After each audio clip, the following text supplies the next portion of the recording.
Hey everybody, welcome back to the Behaviour Revolution Scriptures. We're still talking about Gideon today. We're going into Judges 7 and 8 today. And remember, the northern part of Israel has been under attack really, or they've been conquered in a sense. They're being ruled over by the Midianites because as Yahusha's judgment against their idolatry in one of these cycles, another cycle of judgment and deliverance. All those, remember those cycles we were talking about? Well, now Midian is over them, giving them grief, and Yahusha has raised up Gideon. And Gideon didn't really believe, didn't really have any confidence, so he's tested Yahusha and with the fleece. Remember the story of the fleece? The fleece was wet, the ground was dry, the ground was dry, the fleece was wet, all that sort of stuff. So now Gideon's empowered, he's confident, and he's going for it. So we're going into chapter 7 and 8 today, and it's called Gideon's 300 men, all right? So let's go into it. Gideon's 300 men. Interesting that the comic books have taken all this, because that's where this movie 300 came from, the comic book by Frank Miller.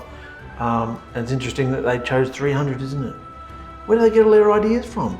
Must be scripture. So Gideon's 300 men. Gideon's chosen now, and he needs an army. Yahusha has given Gideon 2 signs with the fleece and strengthened him in his belief.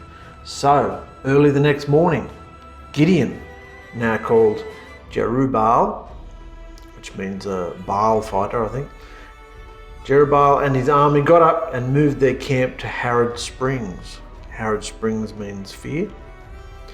The Midianite camp was about 5 miles north, so not far, in the valley at the foot of Mount Moreh Hill. This is quite a different scenario than it was with Joshua and the Israelite army against the Canaanites. Here, the Israelites are strictly a militia of farmers, herders, craftsmen, merchants, and so on, who hadn't known battle. The Midianites and Amalekites on the other side were nomadic raiders and bandits, and in no way a trained and disciplined army, but they were huge in number and hardened fighters.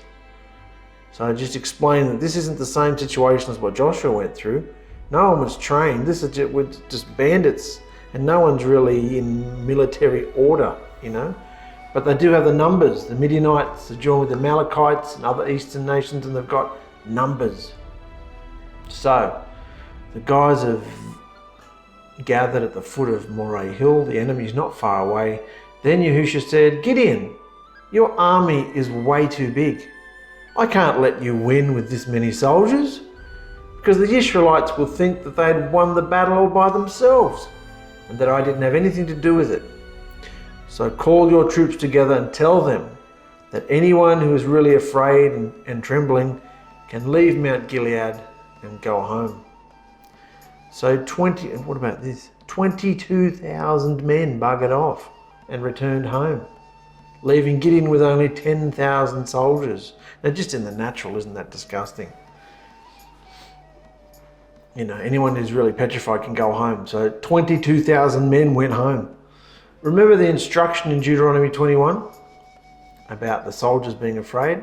Fear is contagious, and it can have disastrous and demoralizing effects on an army that can even result in mass panic and desertion. It's rather sad though that we see 2 out of 3 of those who answered the call to set apart war took Gideon's offer, and only 10,000 had the courage to stay and risk their lives. However, this was Yahusha's plan. He wanted that many to go home. Only 10,000. That's amazing though, isn't it? 22,000 men went home, leaving only 10,000.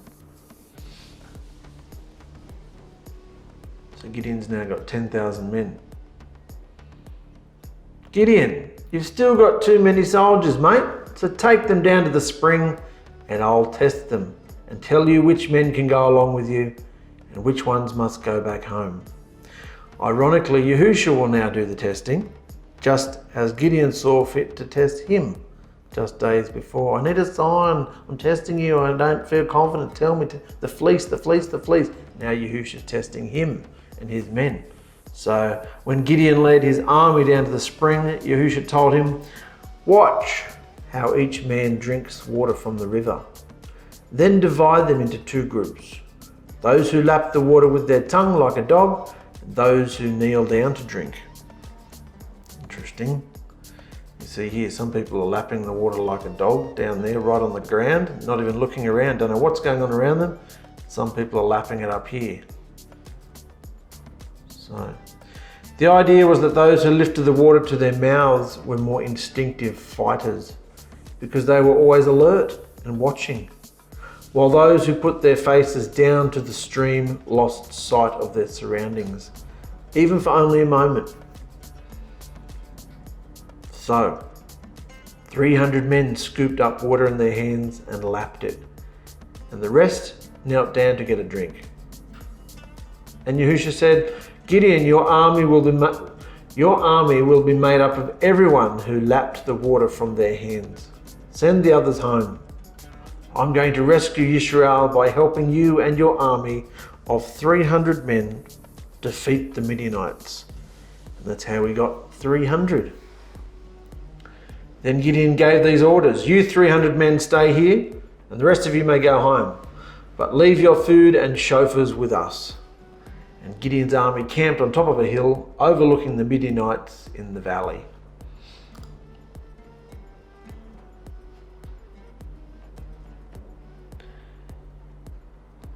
What makes this puny number all the more astounding is that the size of the forces they were going to face was about 135,000. What about that?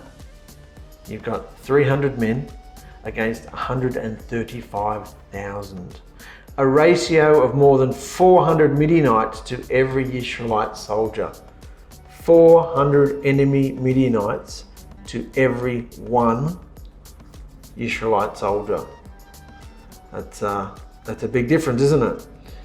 Now the reality is that probably of that 135,000, something around an additional 100,000 were women and children, because that's how the nomadic armies from the eastern desert regions traveled and fought. Their families traveled with them, and they all moved around as a cohesive group.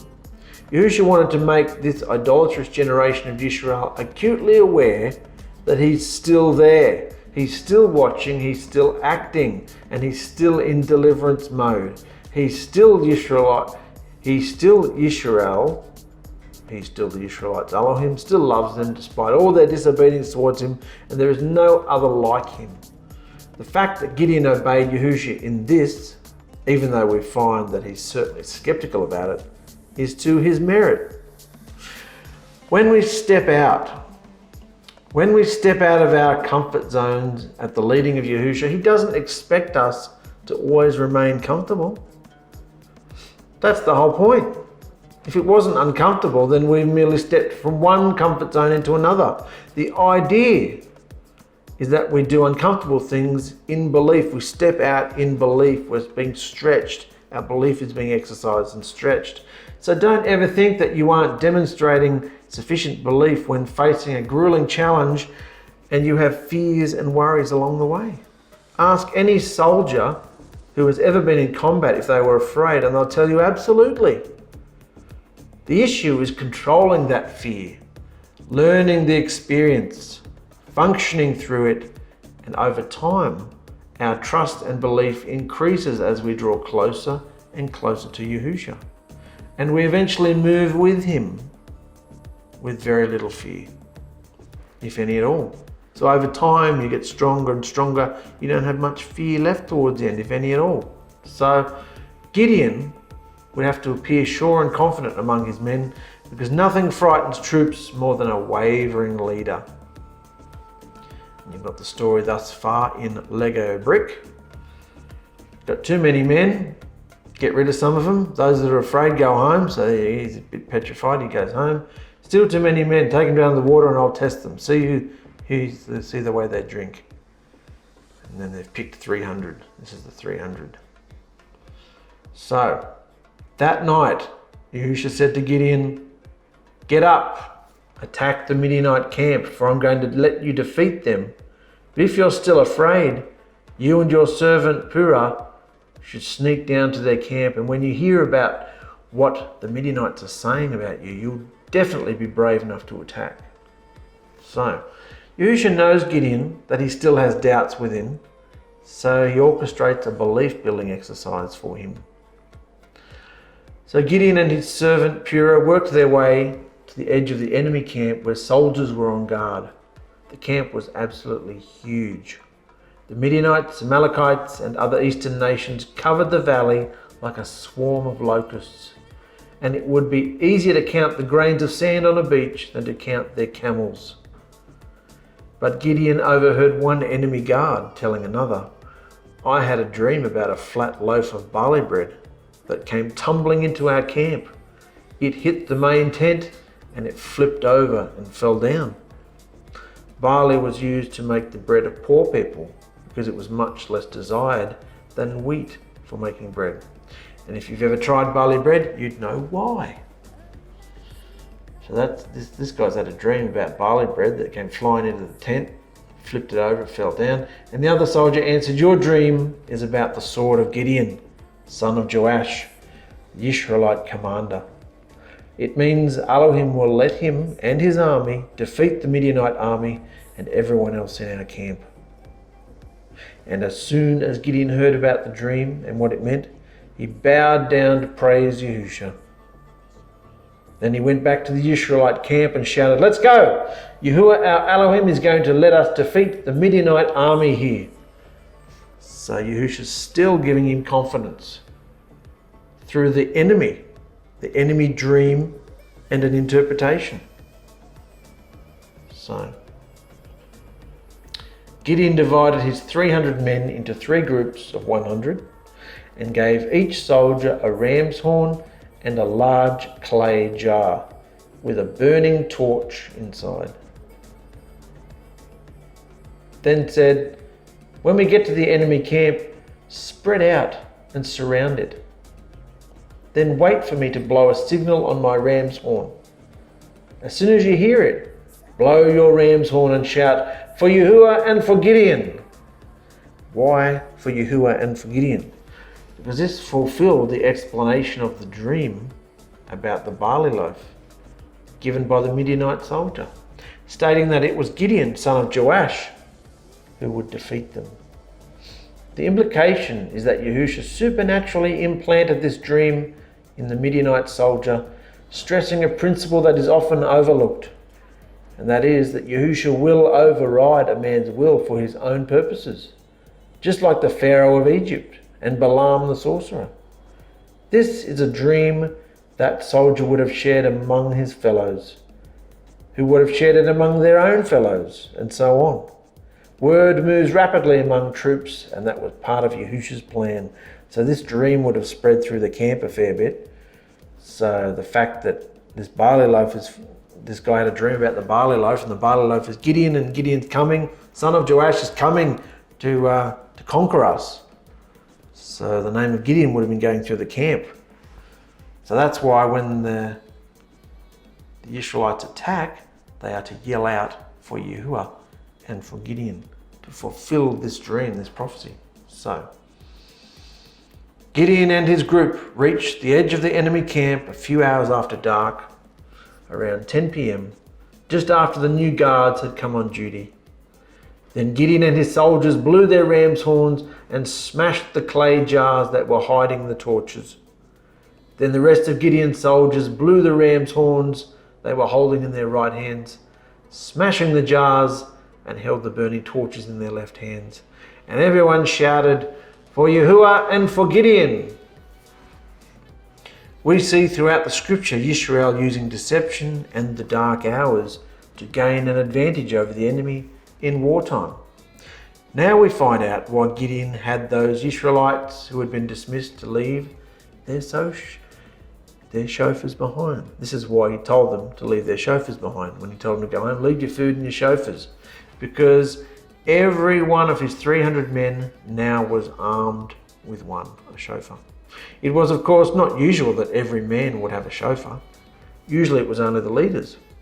Each man was also given a torch and a clay pot of some kind that they could hold over the torch so that it would conceal the light.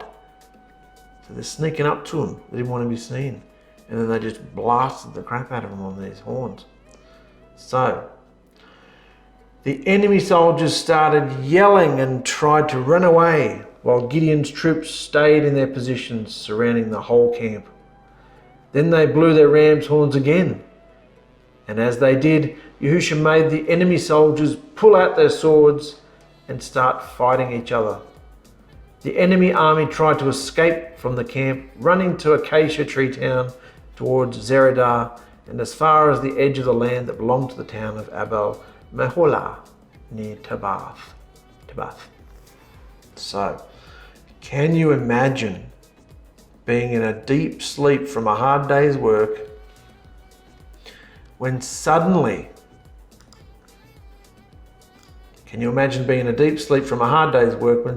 this shattering din of 300 shofars interrupts the quiet desert night and startles you awake?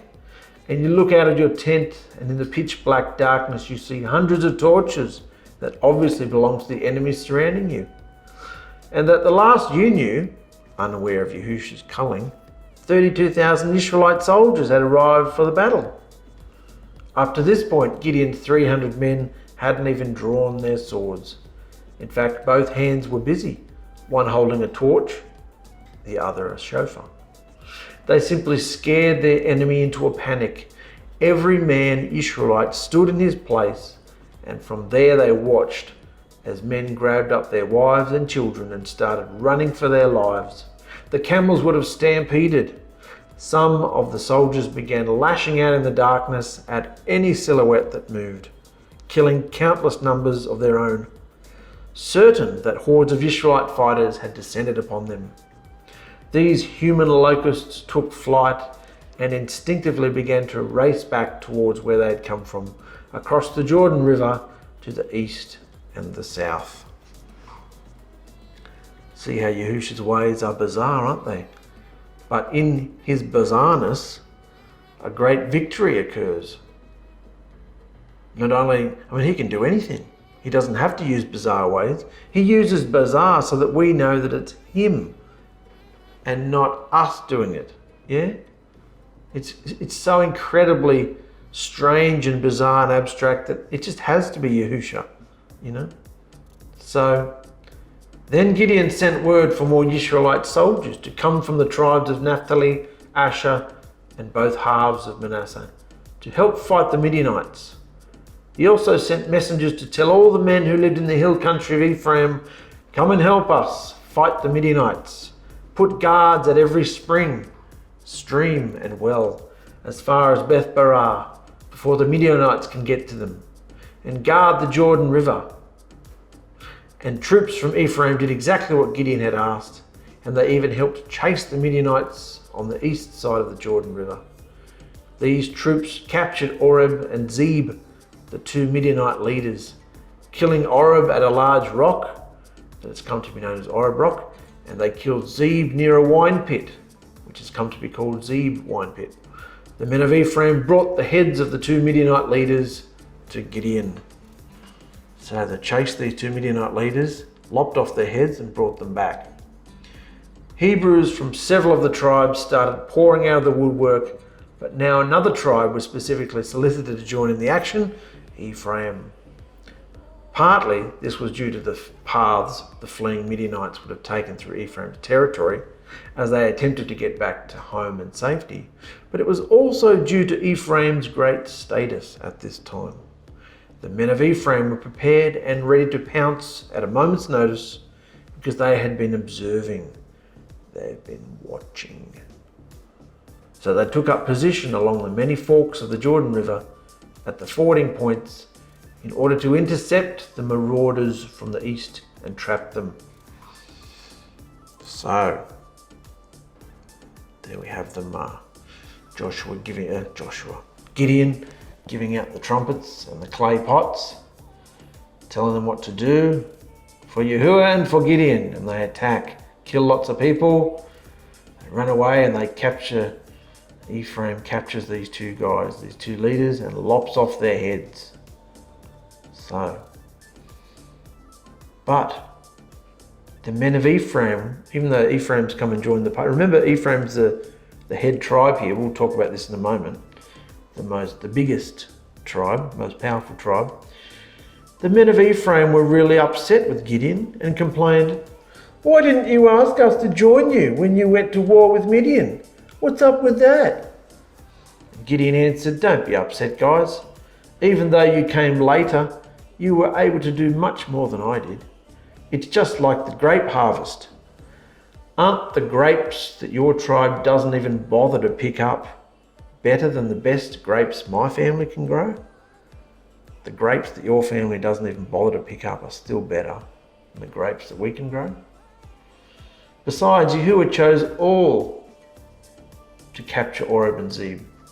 Yahusha chose you all to capture Oreb and Zeeb. I hardly did anything compared to all you." And by the time Gideon had finished talking with the men of Ephraim, letting them have it, they'd all calmed down and were no longer angry at him. Obviously, what Gideon did was much more fantastic than Ephraim. But how is he talking to them? Don't worry, guys. You played your part. It was huge. You did more than I did. I just got the ball rolling. You guys went and chased them away, conquered them, got these two leaders, lopped their heads off, brought them back. Yeah, you saved the day. Yeah, good on you guys. He's understanding them, their upsetment, letting them have it, letting them have their part in the battle, because not only are they the most dominant tribe. Anyway, we'll talk about that right here. Big Chief Ephraim, the offended poopy pants. The tribe of Ephraim enjoyed a status of supremacy over all the other tribes of Israel, at least the more northern tribes. It's interesting to map and to just check out these tribes as we go through these chapters, because we know there's going to be a civil war in a few hundred years, and so we're just seeing the early seeds forming and divisions forming here. So it's interesting to look into what's happening with the tribes, particularly Ephraim and Judah and those sort of tribes, but all of them really. So the tribe of Ephraim enjoyed a status of supremacy over all the other tribes of Israel, at least the more northern tribes. Notice again how we don't see any mention of the southern tribes, Judah or Simeon. This stemmed from the fact that Joshua was an Ephraimite, and that Ephraim had been given the special birthright privileges, not only over his older brother Manasseh, but even over his uncle Reuben. As was Jacob's deathbed blessing back in Egypt, more than a hope and a dying man's wish, Ephraim indeed was fulfilling the Genesis 49 prophecy that Joseph, his father, would become very fruitful. Ephraim controlled fertile fields, lush hills, and had grown large and powerful. Other tribes deferred to them, and Gideon, being of the tribe of Manasseh, did the same. So we have the leaders of Ephraim come to Gideon with a complaint. "Why didn't you call on us when you went to fight Midian?" Right, as though Ephraim had no idea any of this was going on. They're the most powerful tribe. They've got scouts and watchers keeping their beady little eyes on everybody. They know what's going on. Because once you're in power, you got to hold on to it. Here was Gideon, Yahusha's anointed shophet or judge, who had just risked everything to rid the land of these invaders. And the leaders of Ephraim are upset because Gideon broke protocol in their eyes. Again, it's good to kind of forget that we're studying scripture, because too often we lose sight that we're dealing with real people in real situations. And they responded in ways completely customary for their particular culture in that era. Ephraim was the big dog in Canaan. Ephraim was the big dog in Canaan at this moment, and the leaders of Ephraim expected to not only be personally consulted before any grand undertakings near their territory, but also to be allowed to have their place at the head of the line when it came time for the things that automatically result from victory. Shiloh and Bethel were undoubtedly two of the most revered and hallowed places for all of Israel, and they were both in Ephraim's territory. Shiloh because it's where the tabernacle and the Ark of the Blood Covenant witness was, and Bethel because of all the encounters with Abraham, Isaac and Jacob. They all did things in Bethel and had encounters with Yahusha in Bethel. So those two places were revered and hallowed places for Israel, and both those places were in Ephraim's territory. So even the worship centres for all Israel bore Ephraim's mark. But there was an even simpler reason for Ephraim's sharp rebuke of Gideon. 135,000 soldiers plus their families leave a lot of spoils of war behind when they flee, and more is acquired when they're captured. Understand, robbery, kidnapping, victory in battle, and projection of power were usually the methods used in tribal societies to gain wealth and authority. It was always a zero-sum game.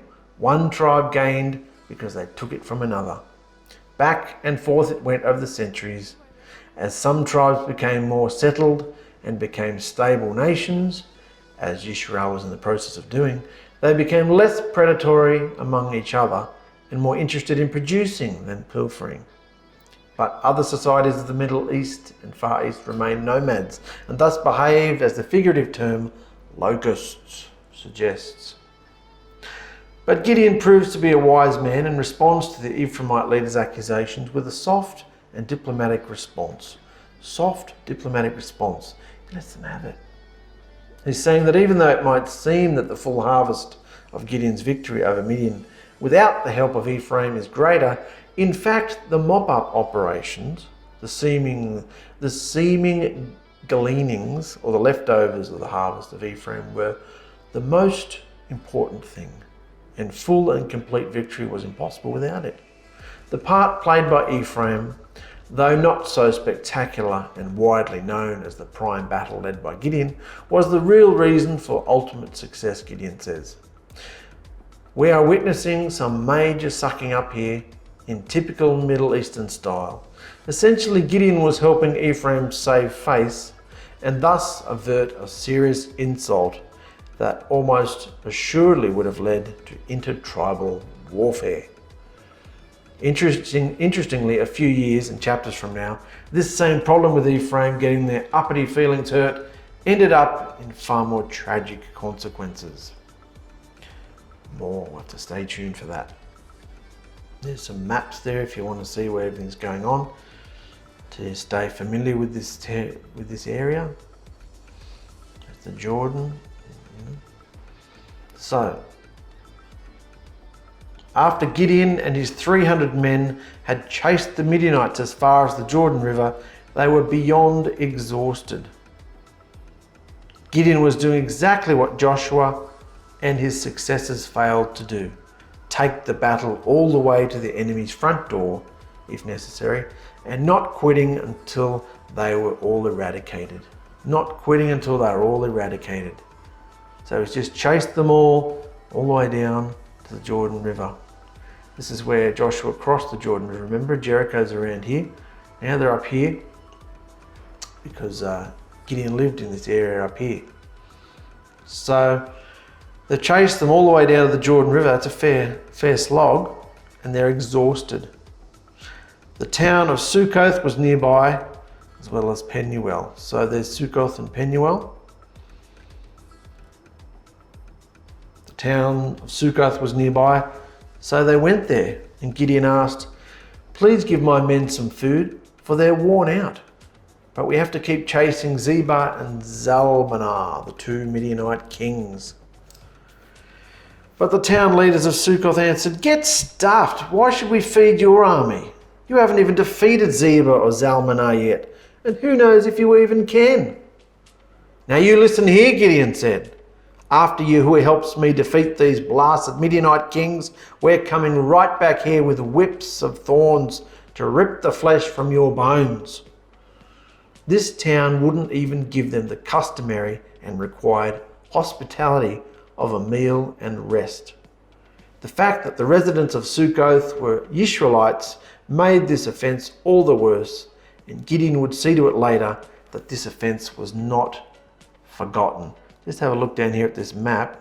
They've just chased them down here. And look here. This is, remember on the other, here's the Jordan River. Remember these three tribes here? 2.5. 1, 2, Manasseh's here and here, so it's 2.5 tribes. Reuben, Gad, and half of Manasseh asked Moses, said, we don't really want to go into the promised land. We're happy to stay on this side. And he said, well, that's fine, but you have to promise to fight with your brothers to take over the promised land. They did. Joshua then dismissed them, said, we're settled, you can go home now. But that doesn't mean they should separate and not be hospitable and not be part of Israel as a whole, does it? But clearly they are becoming separated.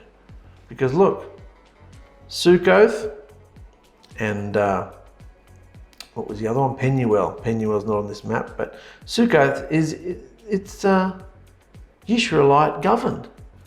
These are Yisraelites. This is the tribe of Gad. So see why Gideon is so offended, so taken back. He's fighting a set-apart war, and these guys won't even give him a meal, you know. And after leaving Sukkoth, Gideon went to Penuel and asked the leaders there for some food also, but got the same answer as he'd gotten at Sukkoth. Told him to piss off pretty much. Okay, have it your way, but I'll be back safe and sound, Gideon said. And when I do, I'm going to tear down your wretched tower.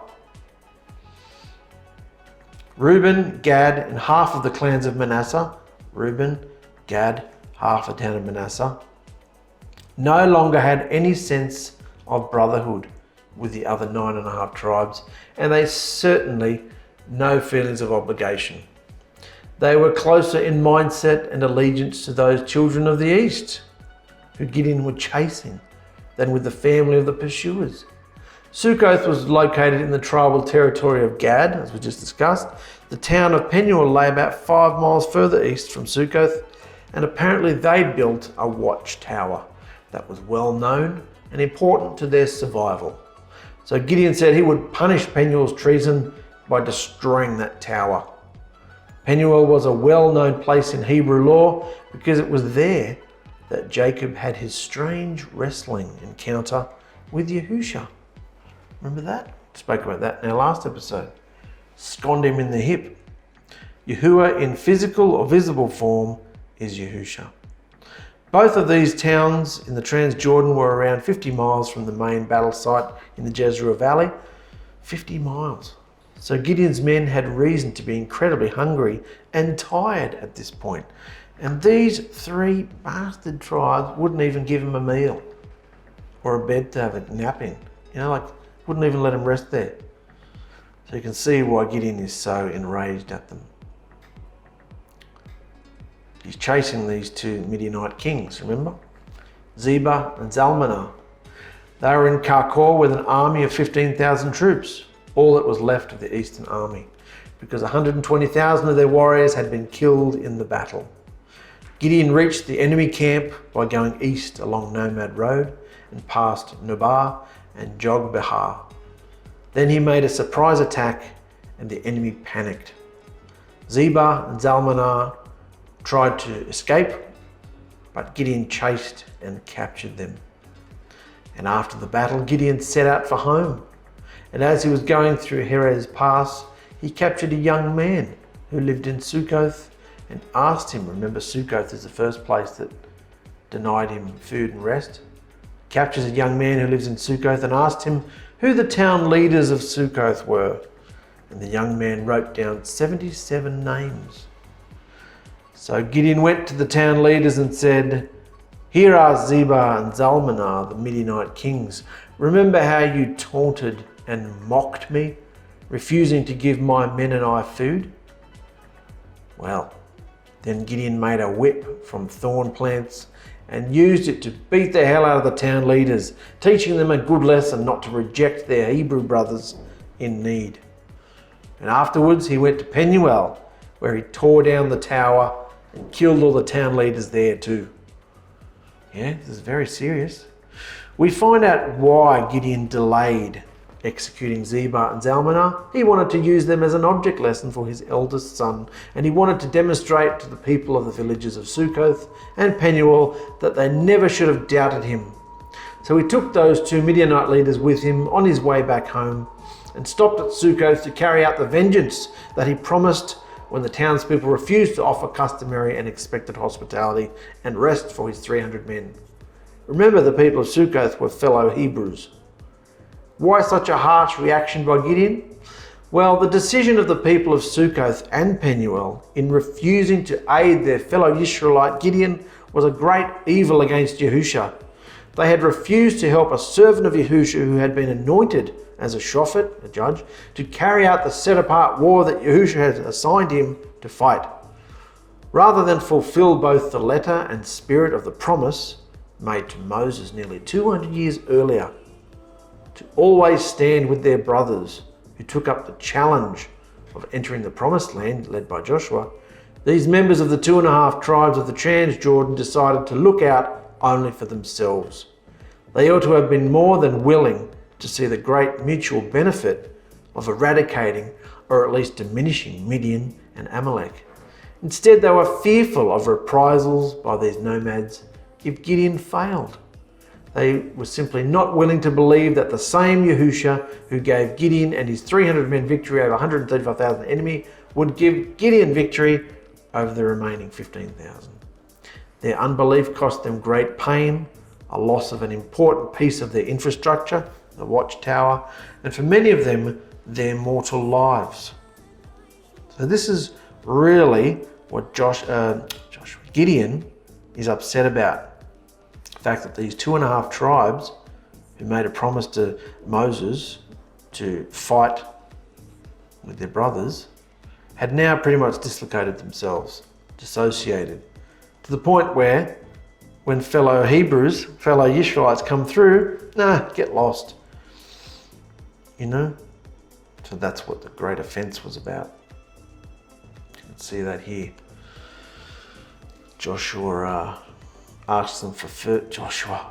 Gideon asks them for food, and they say, "No way.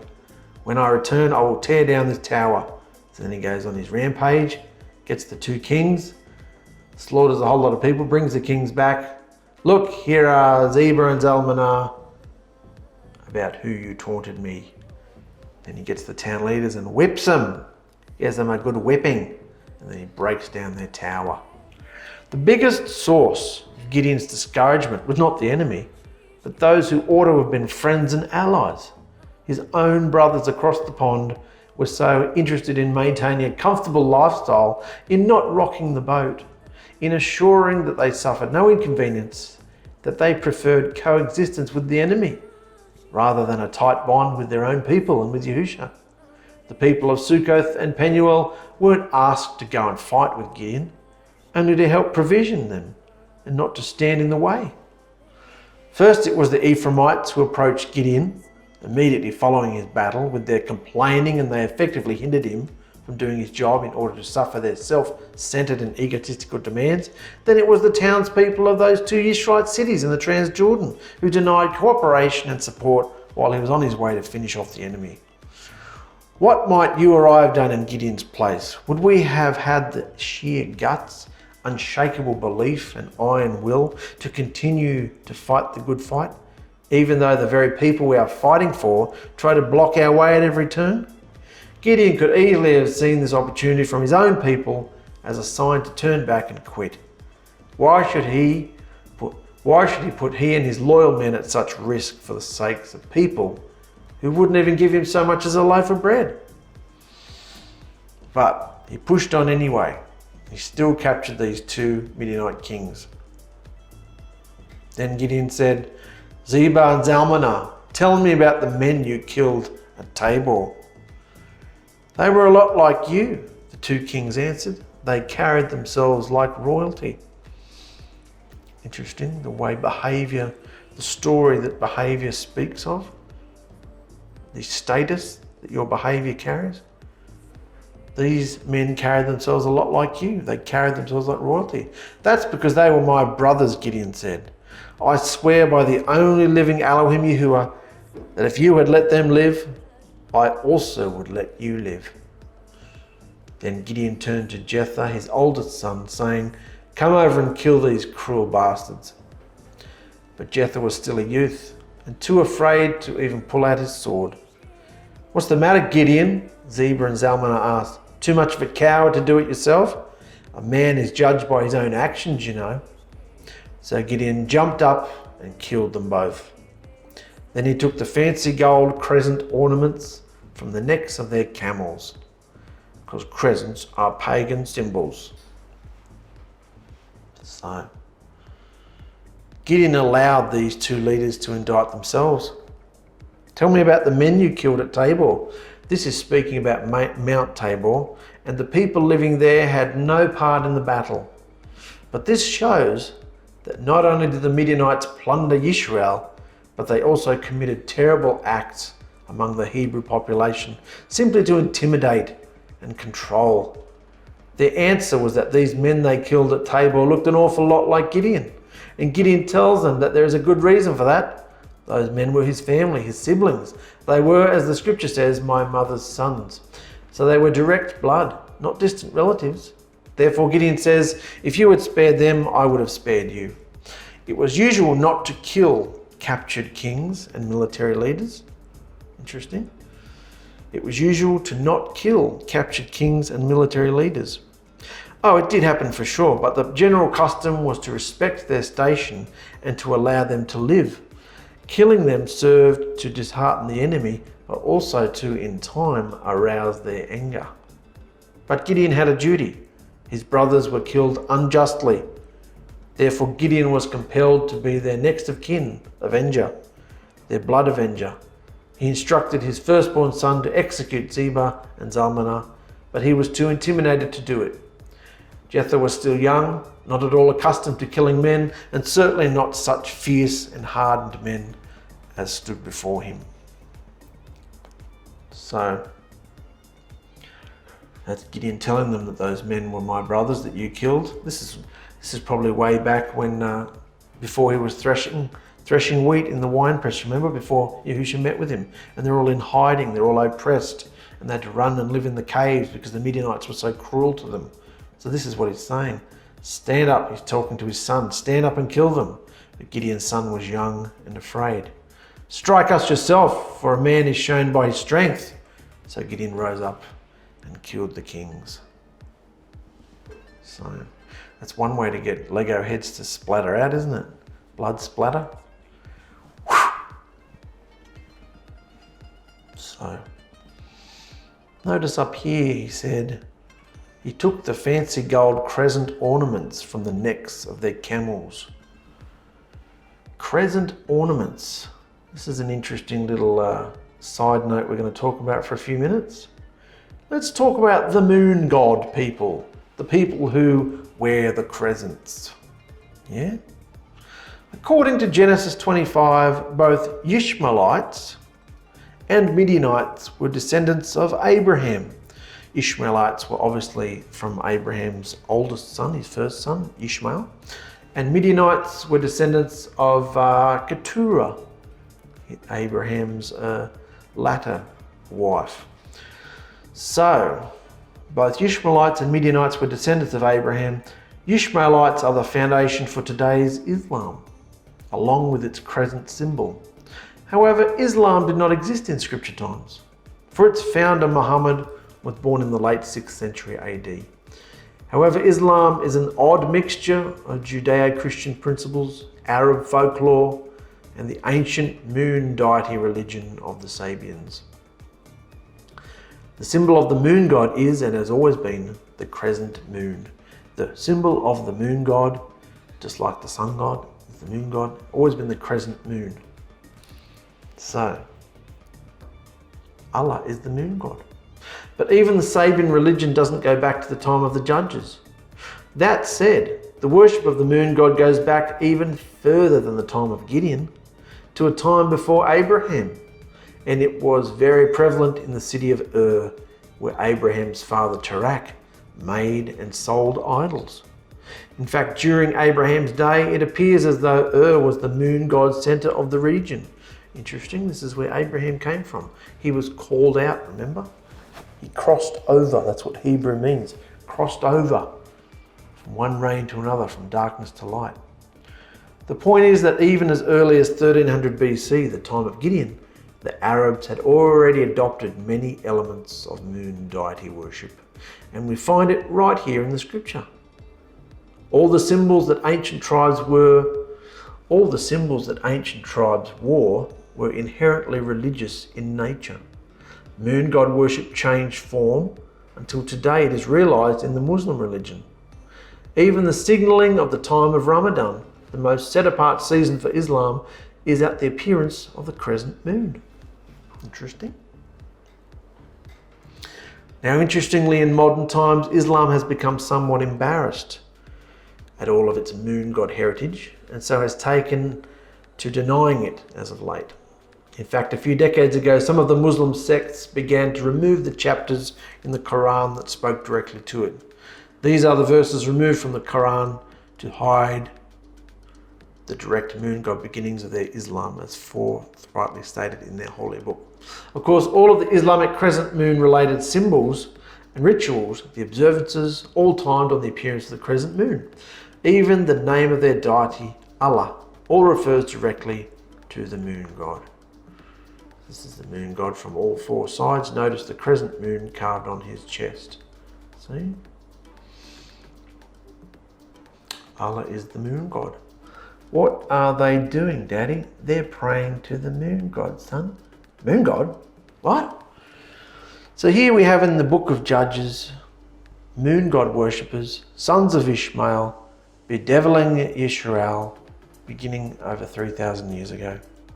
Yahusha knew full well that the violent and murderous intent of the Muslims to rid the world of all vestiges of Yahusha's people would do nothing but increase as a result of Israel's reluctance to deal with moon god worshipping Arabs and Midianites and other Middle Eastern tribes when they first began to occupy Canaan.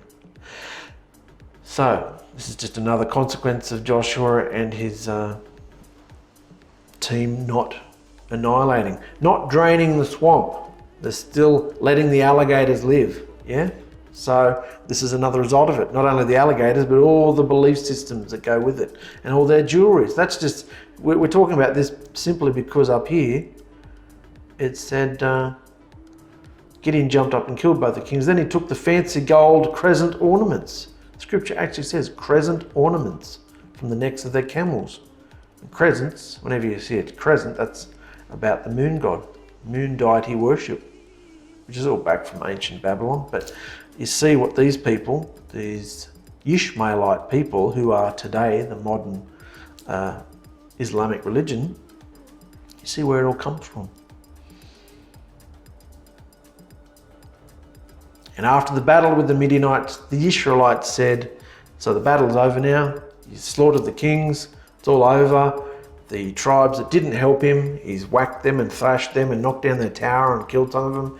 The battle is over, he's gone home. So after the battle with the Midianites, the Israelites said, Gideon, you rescued us. Now we want you to be our king. Then after your death, your son and then your grandson will rule over us. But Gideon replied, no, I won't be your king, and my son won't be your king either. Only Yahuwah is our ruler. But I will ask you to do this one thing. Please give me all the earrings you took from the enemy. The enemy soldiers had been Ishmaelites. We just discussed that. The enemy soldiers had been Ishmaelites, and they wore stacks of gold earrings. So the Israelite soldiers replied, of course we'll give you the earrings. Then they spread out a robe on the ground and tossed the earrings on it, and the total weight of this gold was over 40 pounds. In addition, there was the gold from the camels' crescent ornaments and from the beautiful jewelry worn by the Midianite kings. Gideon took their purple robes also. Let's just get the context here. Remember, it was Yahusha's intent that Israel have a king, but they didn't want one. They'd had enough of kings. The king of Egypt was the last king to rule over them, and that hadn't worked out too well, had it? But Yahusha wanted Israel to have his king, who would be a leader in the mold of a shepherd servant, as opposed to the self-serving, power-seeking, wealth-oriented, charismatic type of king that the world always seeks. The first, Yahusha approved and provided king, would be David, and the next will be Yahusha himself, when he returns to restore his reign fully. So, after Gideon defeated the Midianites, some of the 12 tribes had been oppressed so many times, had gone through such hardships, that they were finally beginning to realize that they were not going to make it unless they banded together under one leader. Therefore, some of the tribal and clan leaders went to Gideon and offered him the job as king over them. Indeed, this was a major turn of events. However, Gideon, even though he was deeply flawed, knew enough of Yahusha to refuse the offer. Gideon was an anointed Shophet, a judge, not a Melech, a king. So he told the people that Yahusha was their king and there was no need for any other. A couple of things to consider about the evolving society and attitudes of the Israelites. First is that there was a growing understanding that a more robust and continuing leadership was of real benefit for the people. And second, coupled with that is that a judge was only raised up after a long period of subjugation. A judge was only raised up to deliver Israel after a long period of subjugation. And when the judge delivered the people, that Shophet, that judge, would rule until he died, but with no successor. Thus, the leadership ended, and then the next cycle of oppression would begin, because Israel had no leader. So by accepting a government over them based on a monarchy, there was a natural means of succession, meaning the king's son usually took over. Further, by that time actually being a head of a sovereign government, a standing army would be formed. So by that time, by that king actually being a head of a sovereign government, a standing army would be formed, and then the possibility of preventing another foreign subjugation became realistic. People of all eras are very practical, and thus there were real and pressing circumstances behind the Israelite tribal and clan leaders' sudden willingness to give their personal authority, personal autonomy to a king. You understand that? They were sick of going into captivity all the time, sick of being ruled, sick of this cycle. It had been 200 or 300 years now, remember? About 200 years.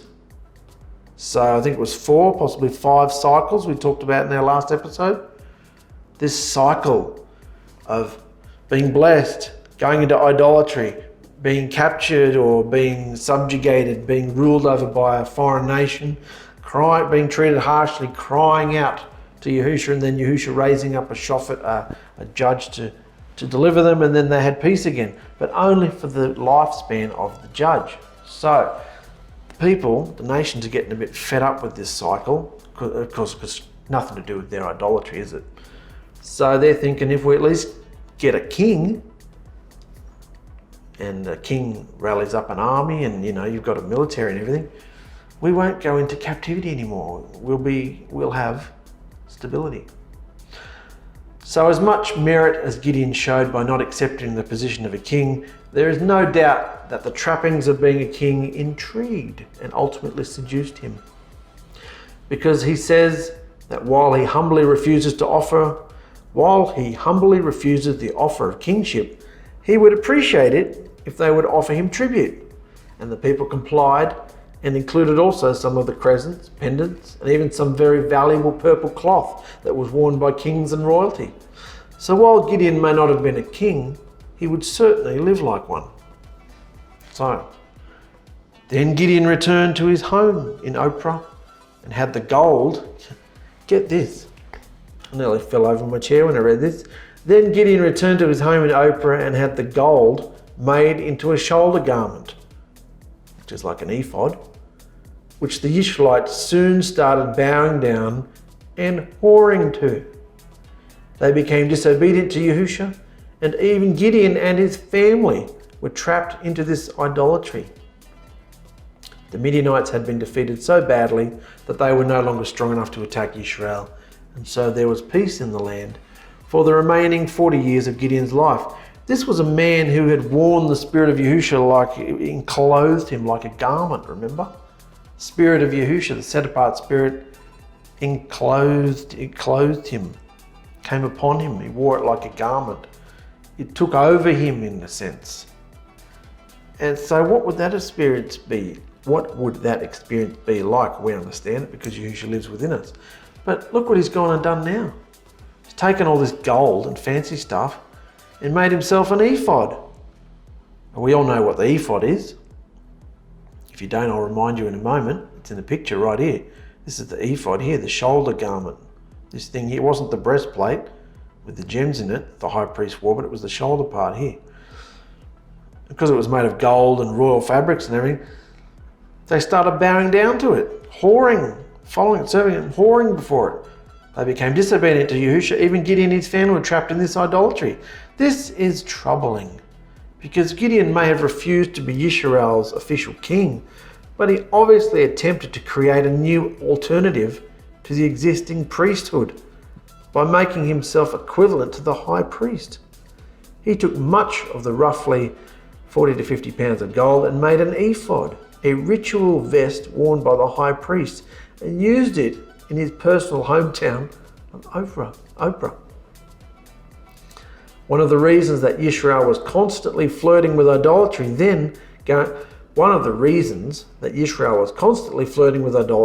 then going through these cycles of falling away, punishment by Yahusha, oppression as part of that punishment, deliverance and then restoration and a long period of peace. The reason is that the priesthood was not functioning properly. This was why the priesthood was set up. Once Joshua died, the priesthood was supposed to take over and rule, but they didn't have the civil, practical national authority that Moses and Joshua had. So it was probably due to a combination of the people paying little attention to them, the priesthood. The priests had no actual civil authority over the 12 tribes. The people not giving the priesthood their tithes and offerings, so the priests had little choice but to work for a living. And the priesthood losing respect over their corruption. The tabernacle at this point was located in Shiloh, so for Gideon to make for himself a high priest ritual vest and keep it in Ophrah demonstrates how far from any scriptural teaching Yisrael was operating. The text says that the people looked up to that ephod of Gideon as an idol. More accurately, it says they went whoring after it. But the point is that they accepted the ephod and its wearer as the real thing. Soon it became not a tool of Yahusha, but an object to be worshipped, an idol. Yahusha had ordained one high priest only. But now Gideon, who had refused the civil role as a king, turned right around and created the role of a high priest for himself. This sort of thing would be copied many years in the future, when the Israelites of Samaria broke away from the Jerusalem-based priesthood and created their own separate and independent priesthood, and even built their own temple that was actually in operation in Yahusha's day. That's the conversation Yahusha had with the Samaritan woman and other people. So look what Gideon's gone and done. He's just been raised up as a shophet, a judge, rescued, delivered Yisrael from the Midianites, who were cruel. And it was 7 years they had in cruelty. Yahusha's proved himself to Gideon. He's gone out and fought these battles and seen such miraculous things. Then his ego's been puffed up. Now I won't be a king, but I'll take all the spoils. I'll take all the booty. Thanks. Give me the jewelry. He's gone and melted it down and made himself a breastplate, an ephod, shoulder garment, for the status of being a high priest, and they all bow down and worship it. So it's just ridiculous, isn't it? The cycle, he's actually contributing to the next cycle of idolatry. And Gideon lived in his home in Ophrah and had 70 sons. 70 sons. I've got 6 sons. 70 sons from as many wives. That's 70 wives. I've got 1 wife, 70 wives. He even had a concubine he didn't have enough wives. He's even got a concubine who lived at Shechem, who gave him a son, and Gideon named him Abimelech. What's the thought process there? I'm not quite satisfied with my 70. How do you get along with 70 wives as it is? There's only 7 days in a week. Now, he's not satisfied with 70 wives. Now he's gone and got himself a concubine who lived at Shechem, who gave him a son Gideon named him Abimelech. We're going to talk more about the wives in our next episode and this status and the wives and the concubine. But sometimes marriages were arranged so that the wife lived with her parents and the husband visited her from time to time. But to demonstrate Gideon's rather inflated view of himself, he's up himself, we see that he had 70 sons by as many wives. Having 70 wives takes a lot of wealth. Do you remember much earlier Gideon had explained to Yahusha that he couldn't possibly be a deliverer for Israel because his clan was the poorest of the tribe of Manasseh? Having many wives was also something decidedly looked down upon by Yahusha and was only deemed acceptable in Hebrew society if royalty produced such a harem. Interesting. Abimelech means the father is king. Abimelech means the father is king. It is a regal title, not a name. In other words, this is not the formal name of this son of a concubine. This is not the formal name that this son of a concubine was given shortly after birth. We are not told what it is. Rather, it was a title given to him later on in life by Gideon, probably when this son was an adolescent. Thus we see Gideon's propensity to serve out his time as a judge in a very kingly matter. Now such a title is given to a son because the father has high aspirations for him. And we're going to see shortly, in our next episode actually, that Abimelech fully embraced those aspirations. So we can see here that Gideon's offered the role of a king. He says, no, Yahuwah will rule over you, but I'll take all your jewelry, thanks. So he collects the jewelry, melts it into a shoulder breastplate ephod thing. Everyone bows down to it, and then he has 70 sons and 70 wives, and this is his concubine, and there's Abimelech. So, Gideon lived to be an old man, and when he died, he was buried in the family tomb in his hometown of Ophrah, which belonged to the 𝗵𝗚𝗍 clan. But soon after Gideon's death, before he died really, because of him really, the Israelites turned their back on Yahusha again, setting up idols of Baal-berith and bowed down to them as their Elohim. The Israelites forgot that Yahusha was their only true living Elohim and that he'd rescued them from the enemies who lived around them. And besides all that evil, they refused to treat Gideon's family, he's now called Jerubbaal, they refused to treat Gideon's family with any kindness, even though he'd done so much for Israel. They weren't even treating Gideon's family with any respect or kindness or charity. So, it's absolutely astounding how fast a person, a family, or an entire nation can forget Yahusha's blessings that made them who and what they are and turn away to idolatry. Yisrael just could not resist the pull towards Baal because the people that lived among Yisrael were Canaanites who were permitted to continue to worship Baal. This pagan mystery system of Babylonian religion must have been awfully attractive to most Hebrews because it seems that they couldn't wait to get back to it the minute an obedient Yahusha type leader wasn't there to insist on their allegiance to their living Elohim. Yet in all of this, one should not overlook the power of the enemy. Don't forget we're not fighting flesh and blood. In your day, don't forget you're not fighting flesh and blood. In all of this, we should not overlook the power of the enemy to bring delusion. He had deluded the Israelite people in the first place to follow this false way, and now he was able rather easily to do the same all over again, despite the awesome and unmistakable lessons Yahusha had taught to Israel. One must never underestimate the power of the great and continuing enemy of Yahusha and his process of deliverance. And as I've said multiple times, Yisrael did not purge them out of the land, as Yahusha commanded. It was a simple instruction. When you go into the land, do not make friends, do not mix, intermingle, intermarry, do not be mixed with them, Drive them out. Do not have anything to do with them. Drive them out. We are the set apart land. We have the set apart property. Do not let any of these things get hooks in you, you know. And I'm not just talking about evil or bad habits, I'm talking about behaviors.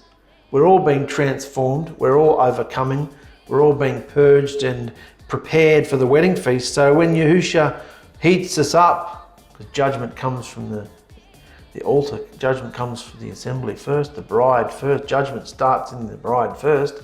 When you get heated up in moments here and there, and uncleanliness comes to the surface like the gold, let Yahusha scrape it off. Don't just ignore it. Don't just poo-poo the process.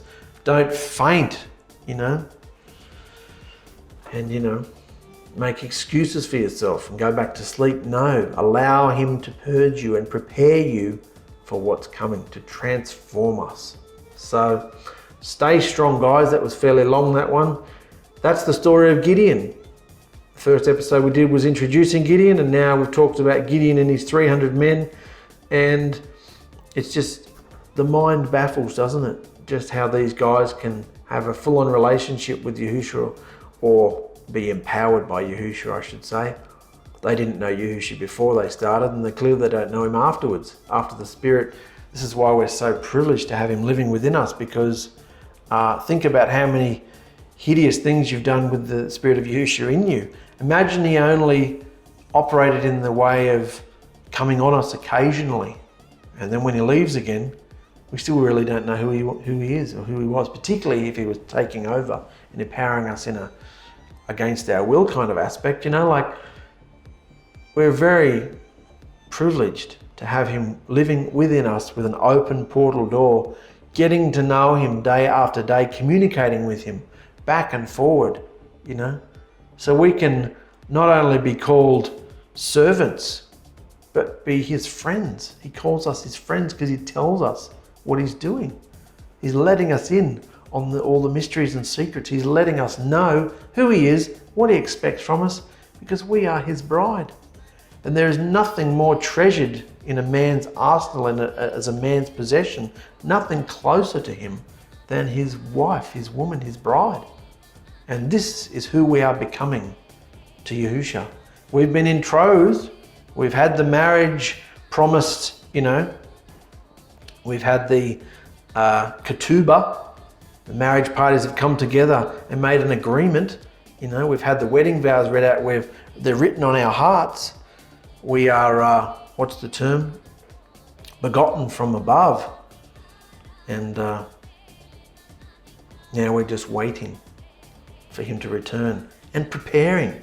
That's what the maidens are doing. That's what the bride is doing, preparing. So keep going, guys. You are not alone in any of this. We're all going through this hideous experience of shedding our flesh, getting rid of the hideousness that we live in.